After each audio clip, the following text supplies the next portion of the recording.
True professionals master their tools. Welcome back in the Live It, Lead It podcast, the podcast for business leaders, not only in IT, who want to achieve more in less time. If you're a leader in IT or want to become one very soon, this is your program. If you're a business leader and want to grow personally, then this is your program. If you want to improve your own performance and simply live a better life, then this is your program. Greetings from Europe to the successful people everywhere in the world. I'm your host, Olaf Karpinski. You all may know St. Peter, which is the Pope's Cathedral in Rome. And one piece of St. Peter is the Sistine Chapel. And that thing is very, very famous for Michelangelo's drawings in the ceiling of the Sistine Chapel.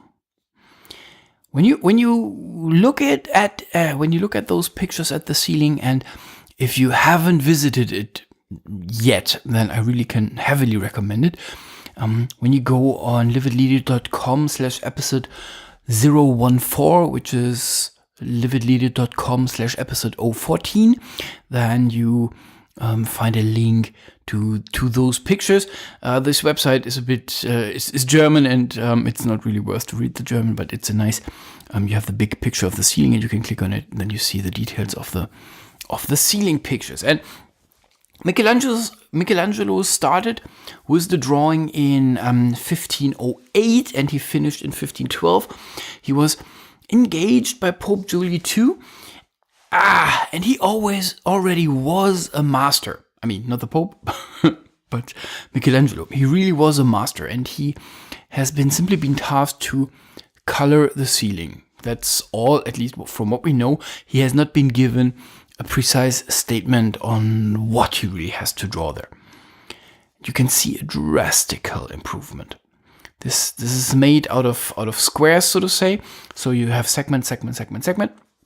And the first two segments who were drawn at the beginning, somewhere 1508, 1509, is the drunkenness of Noah and the flood. This is more classic drawing as they've done there back in the days. And then it changed. The last part, the creation of the sun and planets, and the separation of light and dark. Those segments are spectacularly different. Hasn't been seen before. Completely three-dimensional. Completely working with light and darkness. Awesome. The world hasn't seen that before. And you can really see. Oh yeah, by the way, everybody knows when it comes to Sistine Chapel, everybody knows the creation of Adam. You know Adam lying, and you just check the header picture of this post-episode. Or of this episode, there you can see it. This is not the last one, but it's the mostly stated and copied picture of the world. And all of those pictures were really, really, really different from everything that all the artists made back in that times. It's incredible.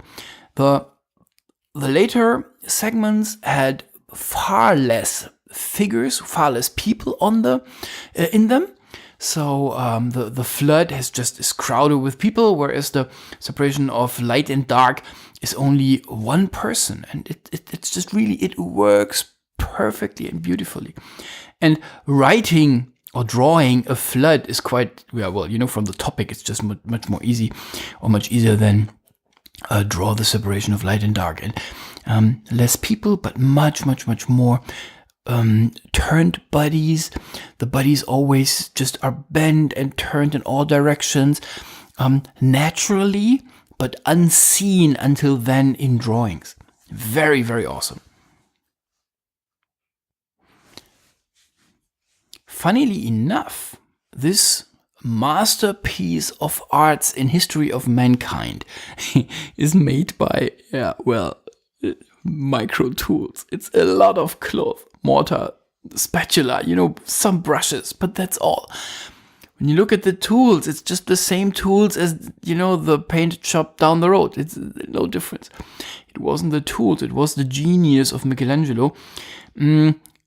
He draw the whole thing by himself. He had helpers, but he never let the helpers to draw anything. He only let the helpers to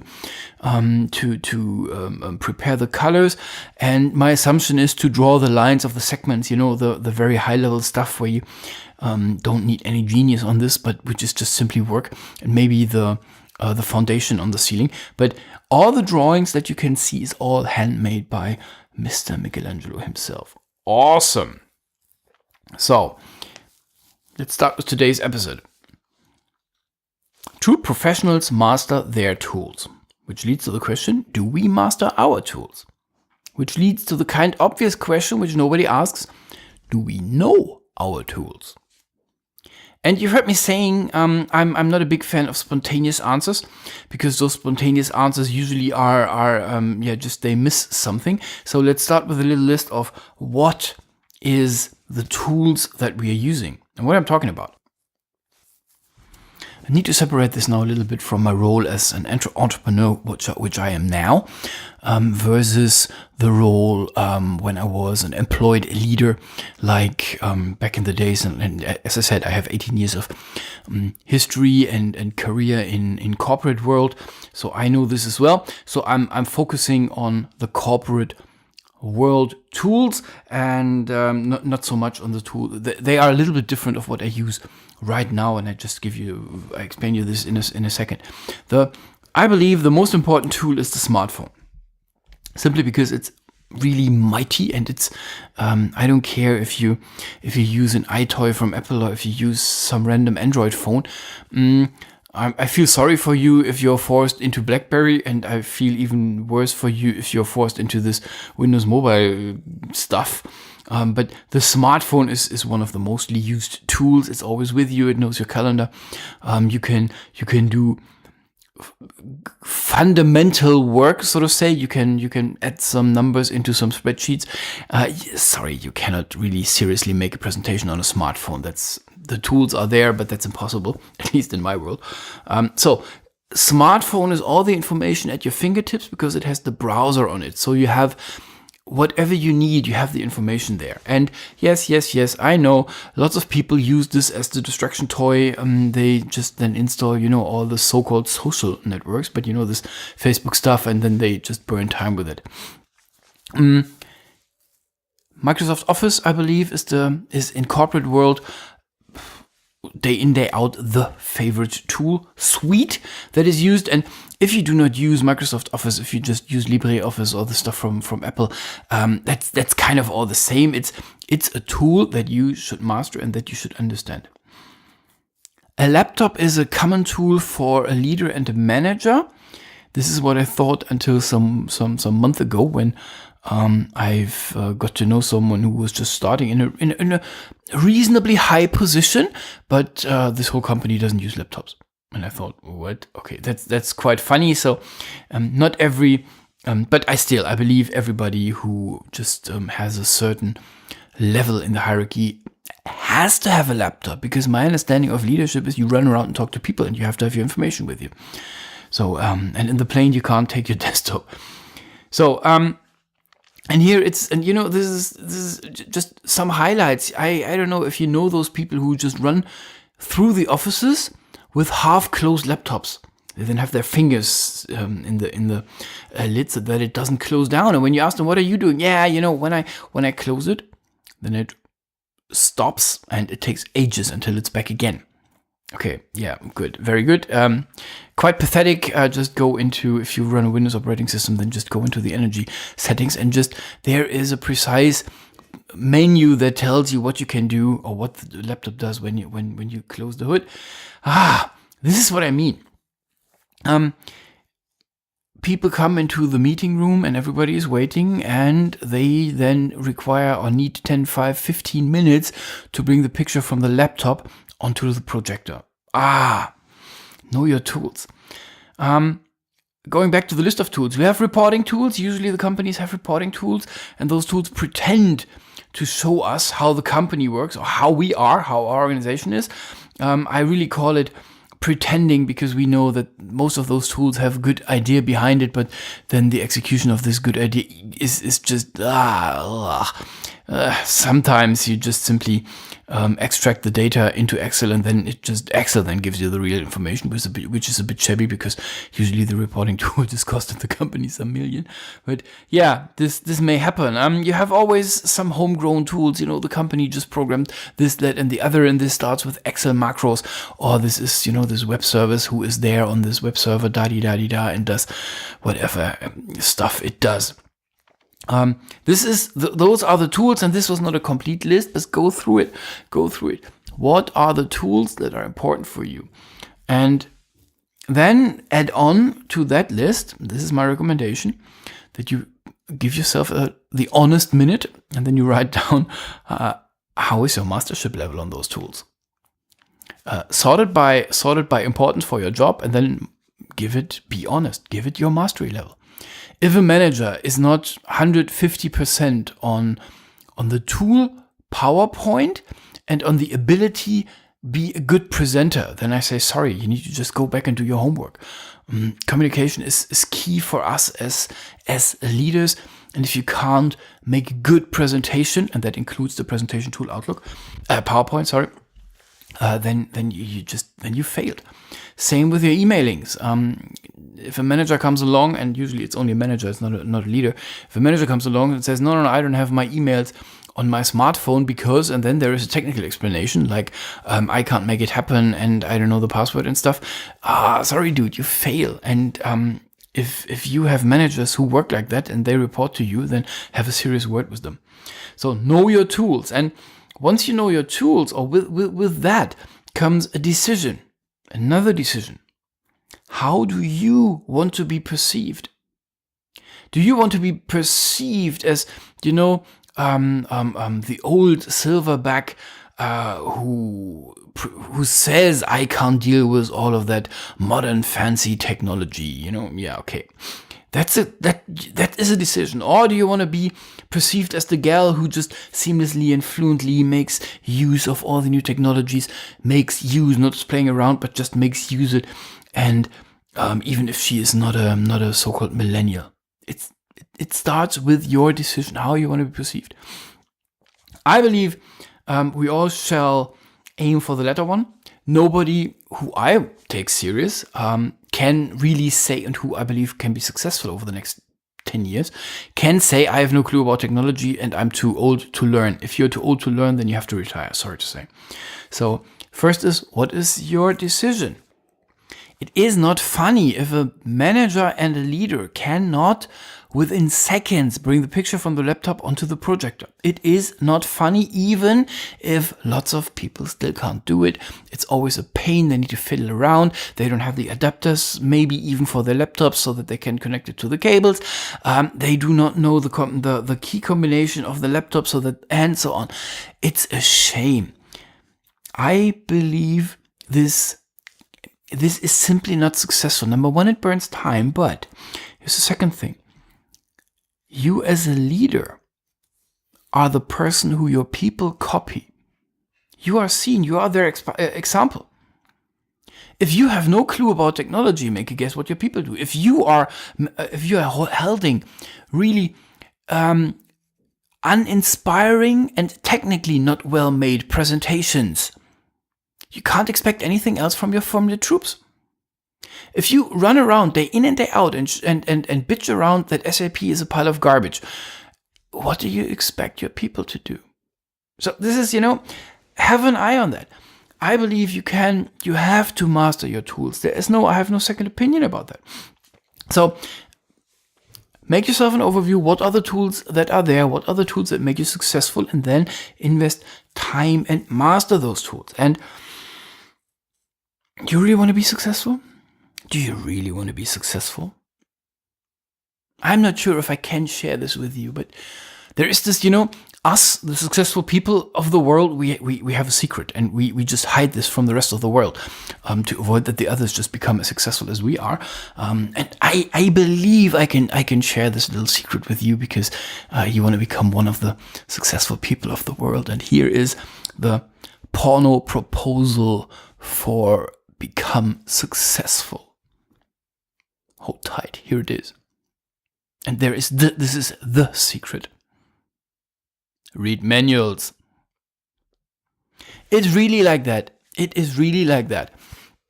Yeah, I made it out a little. But it is really like that. So many people are, especially men, are too stupid, and they call it too proud, to read manuals. Haha, I know how Outlook works. Really? I bet. I need 5 minutes with you, and I ask you the question to the function that you have no clue about, and I believe that I only know 90% of Outlook. Maybe I know 95%, but so never, ever, ever think you know. Never, ever. Go read the manuals of the new software. Go read the manuals of the new tools. Is there news in? Maybe. When I read the manual of the new, give it, Office version, then yeah, give or take 90% of the stuff is known to me. I'm aiming for the 10% stuff that I did not know. So this is my belief. My true belief is, make a decision that you want to get better. Make a decision that you are the person who can really, like that, work with technology. We're 2018 now. And make sure that everybody perceives you as the person who really works with technology. Tech is your friend. Your tools are your friend.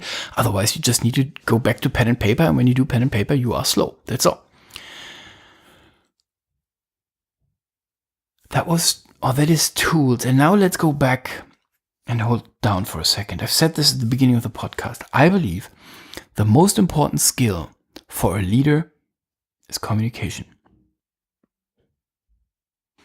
I can't see that many leaders invest time and effort and money and whatever in their own communication capabilities. I can't see that. And to me, communication has nothing to do with rhetoric. Rhetoric seminars, this is how you held a good presentation. This is all output oriented, but I don't care what I say.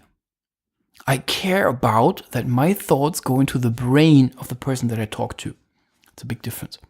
So communication itself, to me, covers what I say, covers how I behave, covers, and this is higher class, covers an understanding of the people, of how the people's brain works, what doesn't. I believe a leader needs to know the common communication models, and they are just, they just work with each other. Communication models, for example, this is, not a surprise, NLP. I'm an NLP master and communications trainer, so I'm a big fan of neuro-linguistic programming. But there are lots of other thought schools, and they all somewhat have overlaps. It's not that you have a thinking school that is completely different than the others. Forget it. Know how communication works. Read the books. Friedemann Schulz von Thun, very, very, very famous here in Germany. Foursquare communication system. Read stuff like that. Understand how communication works, because this is 10,000 times more important than any laptop, any new version of any new gimmick toy that you have, and you understand that this is a tool. One of the biggest tools that you have is yourself. It's your body. Have a look. Have a look how your body works. We all type emails every day. Can we all type with 10 fingers? Sadly enough, I still can't. Did you ever listen to yourself? I can tell you, cutting the first records of the podcast, that was an interesting piece of work. Hearing yourself and hearing how you speak, that was interesting. So, and okay, if you speak German, then go back and listen to the first some odd episodes of the German podcast, and then listen to the latest or later episodes of the German podcast. Huge difference. So I improved drastically over the years that I did this podcast, simply because I have the instant feedback loop. I hear my own recordings, or my cutters just say, dude, can we just throw this sentence away, because it doesn't work. So Know your tools means know your body. Create a culture in your brain of observing yourself and optimizing yourself. We will talk about avoidance of success later on, and the inability of allowing yourself to observe yourself is where unsuccessful people are good at. That was a sentence. If you want to be successful, you need to observe yourself. You need to be able to observe yourself. Have a look at what you do. Have a look at how it works, what you do with how it interacts, what you do with your surroundings. Allow yourself to tell yourself, well, this was not, whatever I did there, it was not good. It didn't achieve what I wanted to achieve. So next time I change my behavior.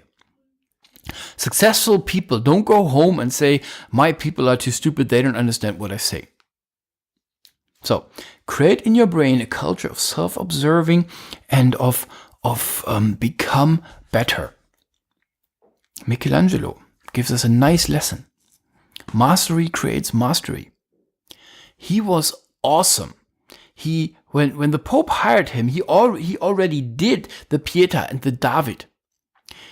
Masterpieces of arts by themselves. Nobody, and I believe Michelangelo neither, expected that this job in the Sistine Chapel would improve his skills onto such a new, not level, onto such a new dimension.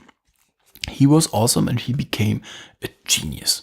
So, whatever you do, however good you are, make more of it. You're a great speaker, held more speeches. You know you are very good in Outlook, then just read the bloody Outlook book. If you run your office or your organization from your smartphone, as I do now, then just read everything that you can from how to become better on managing the stuff on the smartphone. So mastery creates mastery. Know your tools. Everything else is an excuse. You don't want to be the old fart, which nobody likes to talk to because she or he just has no clue about technology. That's it for now. Have an awesome week. Wish you all the best. Bye for now.